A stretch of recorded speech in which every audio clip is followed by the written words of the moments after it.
সবাই কেমন আছেন? আশা করি ভালো আছেন। প্রথমত সবাইকে ধন্যবাদ জানাতে চাই, যারা আমাকে সবসময় সাপোর্ট করে আসছেন। আই এম হোপফুল যে আপনারা সবাই আরও সাপোর্ট করবেন। প্রিয় দর্শক, এবার ফেসবুক লাইভে এসে নাফিসা কামালের সঙ্গে পরকীয়া সম্পর্ক নিয়ে মুখ খুললেন সাকিব আল হাসান। সো ভিউয়ার্স, বিস্তারিত জানতে সম্পূর্ণ ভিডিওটি দেখে সঙ্গেই থাকুন। প্রিয় দর্শক, ক্রিকেটার সাকিব আল হাসান সম্প্রতি কুমিল্লা ভিক্টোরিয়ান্সের কর্ণধার নাফিসা কামালের সঙ্গে সাকিব আল হাসানের একান্তের সময় কাটানোর বেশ কিছু স্থিরচিত্র ও ভিডিও ঘুরপাক খাচ্ছে সোশ্যাল মিডিয়ায়, যা এখন টক অব দ্য মিডিয়ায় পরিণত হয়েছে। আর তাই তো তাদের একসঙ্গে কাটানোর এমন মুহূর্ত দেখে গুঞ্জন উঠেছে যে নাফিসা কামালের সঙ্গে পরকীয়া প্রেমের সম্পর্ক রয়েছে সাকিব আল হাসানের।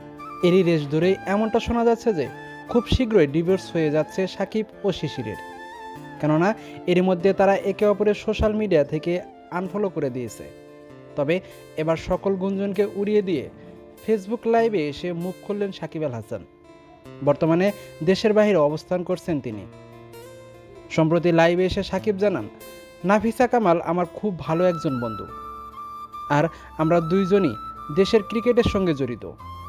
সাকিব বলেন, নাফিসার সঙ্গে সোশ্যাল মিডিয়ায় যে ভিডিও ভাইরাল হয়েছে সেটা মূলত একটা মিটিংয়ের ভিডিও। সাকিব আরও বলেন, নাফিসা আমার বন্ধু, আর তাই তো একজন বন্ধু হিসাবে তার সঙ্গে ঘোরাঘুরি করেছি। সে সময় আমার পরিবারের সকল সদস্য উপস্থিত ছিলেন। সর্বশেষ সাকিব আল হাসান বলেন, তার সঙ্গে আমার একান্তে সময় কাটানোর মতো কোনো সম্পর্ক নেই, কেননা আমাদের দুইজনের সংসার রয়েছে। সেই সাথে নানান বিষয় নিয়ে কথা বলেন সাকিব আল হাসান। সো ভিউয়ার্স, ভিডিওটি দেখে আপনার কি মতামত তা অবশ্যই কমেন্ট করে জানিয়ে দিন নিচের কমেন্ট বক্সে। অসংখ্য ধন্যবাদ সম্পূর্ণ ভিডিওটি দেখে সঙ্গে থাকার জন্য।